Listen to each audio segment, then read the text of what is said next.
आज हम आपको 4 ऐसी कहानी सुनाएंगे जिसको सुनने के बाद अपने जीवन में आने वाले कई सारी परेशानियों को दूर कर सकेंगे।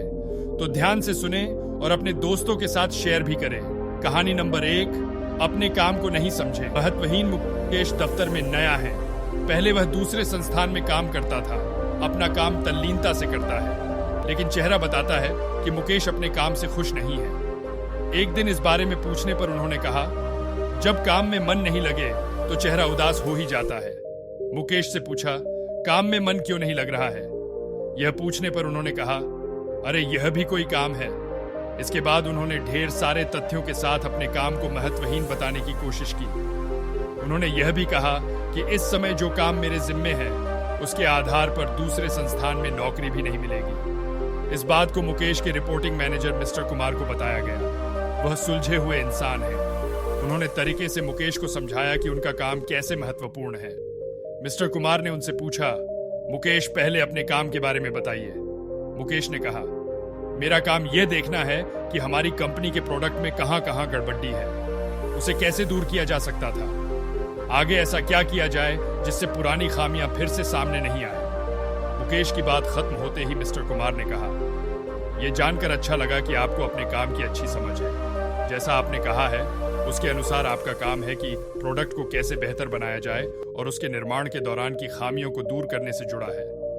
मुकेश ने हाँ में सर हिलाया। इसके बाद मिस्टर कुमार ने पूछा, जब प्रोडक्ट को लेकर इतनी बड़ी जिम्मेदारी कंपनी ने आपको दी है, तब आप अपने काम को महत्वहीन क्यों समझते हैं? एक आम धारणा है कि जो लोग प्रोडक्ट के निर्माण से सीधे जुड़े हैं वही मेन स्ट्रीम में काम करते हैं। कुमार ने कहा, लेकिन हर काम मेन स्ट्रीम का होता है।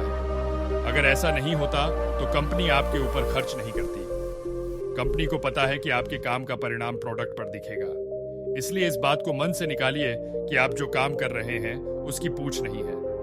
ध्यान से देखेंगे तो लगेगा कि आपका काम ही सबसे महत्वपूर्ण है। कहानी नंबर 2, नुकसान का मातम मनाने से नहीं मिलती सफलता। आकाश मायूस बैठा था। उसे व्यापार में बहुत नुकसान हुआ था। बैंक से भी उसने कर्ज ले रखा था, लेकिन नुकसान की वजह से वह किस्त चुकाने की स्थिति में नहीं था। उसे डर लग रहा था कि बैंक वाले दबाव बनाने लगेंगे तो वह क्या करेगा। उसे यह भी समझ में नहीं आ रहा था कि आगे कौन सा काम शुरू करे।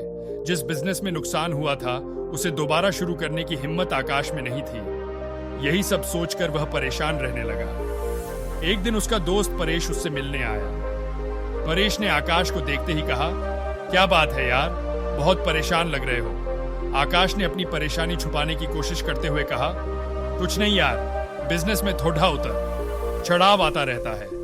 परेश ने कहा, तुम्हारा चेहरा बता रहा है कि मामला गंभीर है, मुझसे छुपाओ नहीं। परेश की बात सुनकर आकाश ने उसे अपनी सारी कहानी बता दी। इसके बाद उसने पूछा, मेरी जगह तुम होते तो क्या करते? परेश ने थोड़ा सोचने के बाद कहा, अगर मैं तुम्हारी जगह होता तो अपनी असफलता पर पछतावा नहीं करता। आगे क्या करना है उस पर विचार करता। पछतावा करते रहने से आदमी नुकसान से, दुख से बाहर नहीं निकल पाता है। मेरी मानो तो तुम नए सिरे से अपने बिजनेस को खड़ा करने की सोचो। मित्र की सलाह के बाद आकाश ने कहा, तुम बात तो ठीक कह रहे हो, लेकिन मुझ में फिर से वही बिजनेस शुरू करने की हिम्मत नहीं है। इस पर परेश ने कहा, यह सही है कि तुम्हें नुकसान हुआ है, लेकिन तुम्हें तजुर्बा भी मिला है। अगर तुम कुछ नया शुरू करने की योजना बनाते हो तो तुम्हें शून्य से शुरू करना होगा। अगर तुम अपने पुराने काम को नए सिरे से शुरू करते हो तो तुम्हें बहुत ज्यादा होमवर्क करने की जरूरत नहीं पड़ेगी। मेरी राय में तुम्हें नुकसान का मातम नहीं मानना चाहिए। काम को नए सिरे से शुरू करने की प्लानिंग करनी चाहिए। जितना ज्यादा नुकसान के बारे में सोचोगे उतना अधिक तुम अपनी सफलता से दूर होते जाओगे। कहानी नंबर 3, मिलकर काम करने से तरक्की होती है। दुनिया में जो तरक्की हो रही है या देश में कोई तरक्की करता है तो उसे जरूर देखना चाहिए, चाहे घर की टीम हो या बाहरी लोगों को मिलाकर बनाई हुई हो। जहां जहां अच्छे समूह बन गए वहां तरक्की हो गई। ऐसा ही देखा गया है। आपके आसपास जितने लोग तरक्की कर रहे हैं वो मिलकर ही काम करते होंगे। उनका टीम वर्क अच्छा होगा। एक परिवार था, वो गरीब था, खाने को कुछ नहीं था। काफी सोचा कि काम मिले, मगर काम नहीं मिला। 2 बच्चे थे, बीबी थी। एक दिन उन्हें विचार आया कि इस गांव में काम मिलना मुश्किल है, चलो कहीं और चलते हैं। इस इरादे से वे एक दिन गांव छोड़कर चल दिए। रात का समय था, रास्ता भी जंगली था। सोचा वृक्ष के नीचे रात गुजारी जाए। आदमी ने अपने एक लड़के को लकड़ी चुनने तथा दूसरे को पानी लाने के लिए भेज दिया तथा बीबी को चूल्हा बनाने के लिए कहा और उसने जगह साफ कर दी। चारों ने अपने अपने काम कर लिए। चूल्हा जलाया गया, पानी गर्म होने लग गया। वृक्ष के ऊपर हंस रहता था। वो सोचने लगा, यह कैसा मूर्ख है, इन्होंने चूल्हा तो जला दिया मगर इनके पास पकाने को तो है ही नहीं कुछ भी। हंस ने उनसे पूछा, तुम्हारे पास पकाने को क्या है? वो आदमी बोला, तुझे मार के खाएंगे। हंस बोला, मुझे क्यों मारोगे? आदमी बोला, हमारे पास न पैसा है और न ही सामान, तो क्या करें? हंस सोच में पड़ गया, इन्होंने चूल्हा भी जला लिया है, सब कर्मशील हैं, मुझे तो ये खा ही जाएंगे। तो हंस बोला, अगर मैं आपको धन दे दूं तो मुझे छोड़ दोगे? घर का स्वामी बोला, हाँ छोड़ देंगे। हंस कहने लगा, मेरे साथ चलो, मैं तुम्हें धन देता हूं। हंस उनको थोड़ी दूर ले गया और चोंच से इशारा किया और कहा कि यहां से निकाल लो। उन्होंने गड्ढा खोदा और वहां से धन निकाल लिया। हंस का धन्यवाद करके वापस अपने गांव आ गए और एक ही दिन में खूब मौज से रहने लग गए। अब उनके घर में किसी चीज की कमी नहीं थी। पड़ोसी ने देखा कि इस परिवार के पास ऐसी कौन सी चीज आ गई जो इनके पास इतना कुछ आ गया। उसने छोटे डीडचके को बुलाकर सारी बात पूछ ली कि पैसा कहां से आया है। उनके भी 2 बच्चे थे। उन्होंने भी ऐसी योजना बनाई और चल दिए। उन्होंने भी उसी वृक्ष के नीचे डेरा लगा लिया। आदमी ने अपने बड़े लड़के को कहा, लकड़ी लाओ, तथा छोटे लड़के को पानी लाने के लिए कहा, परंतु दोनों आनाकानी करने लगे। बीबी ने भी कहा कि मैं थक चुकी हूं। जैसे जैसे पानी लकड़ी इकट्ठी हो गई और पानी गर्म होने लगा। हंस फिर आया और बोला, तुम्हारे पास खाने को तो नहीं है, तो फिर पानी गर्म क्यों कर रहे हो? आदमी बोला, तुझे मारकर खाएंगे। हंस मुस्कुरा उठा और बोला, मारने वाले तो 3 दिन पहले आए थे। तुम अपना समय खराब मत करो, घर जाओ, तुम मुझे क्या मरोगे? तुम तो आपस में ही लड़ रहे हो। जिन्होंने दूसरों को जितना होता है वे खुद नहीं लड़ते। संसार का नियम भी ऐसा ही है।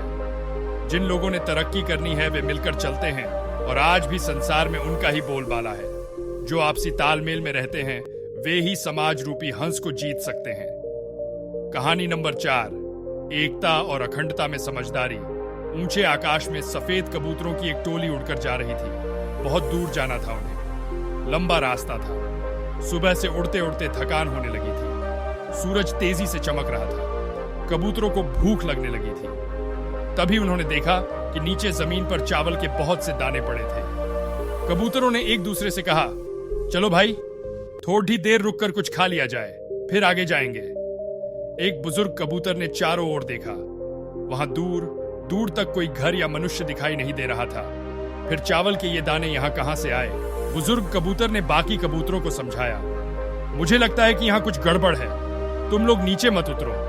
लेकिन किसी ने भी उसकी बात नहीं सुनी। सभी कबूतर तेजी से उतरे, दाना चुगने लगे। इतने बढ़िया दाने बहुत दिनों के बाद खाने को मिले थे।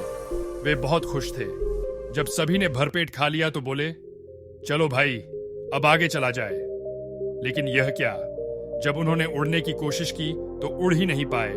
दाने के साथ साथ वहां एक चिड़ीमार का जाल भी था जिसमें उनके पांव फंस गए थे। उन्हें अपनी गलती पर पछतावा हुआ। बूढ़ा कबूतर पेड़ पर बैठकर सब देख रहा था। उसने जब अपने साथियों को मुसीबत में देखा तो फौरन उड़ा और चारों ओर देखा। दूर उसे चिड़ीमार आता दिखाई दिया। वह फौरन लौटा और अपने साथियों को बताया। सब वहां से निकलने का उपाय सोचने लगे। तब बूढ़े कबूतर ने कहा, दोस्तों, एकता में बड़ी शक्ति होती है। सब एक साथ उड़ोगे तो जाल तुम्हें रोक नहीं पाएगा। उसने गिना, 1 2 3 और कहा। उड़ो। सारे कबूतरों ने एक साथ जोर लगाया और जाल उनके साथ उठने लगा। जब तक चिड़ीमार वहां पहुंचा तब तक जाल काफी ऊपर उठ चुका था। वह देखता ही रह गया और कबूतर जाल लेकर उड़ गए। बूढ़ा कबूतर सबसे आगे उड़ रहा था। काफी देर उड़ने के बाद वे नीचे उतरे। वहां कबूतरों के दोस्त चूहे रहते थे। चूहों ने अपने तेज दांतों से जाल काट दिया। इस तरह बूढ़े कबूतर की समझदारी और साथ मिलकर काम करने से सभी कबूतर बच गए। तो ये स्टोरी कैसी लगी आपको कमेंट में जरूर बताएं, और वीडियो अच्छी लगी हो तो अपने दोस्तों में शेयर करें और चैनल को सब्सक्राइब कर लें। Thank you.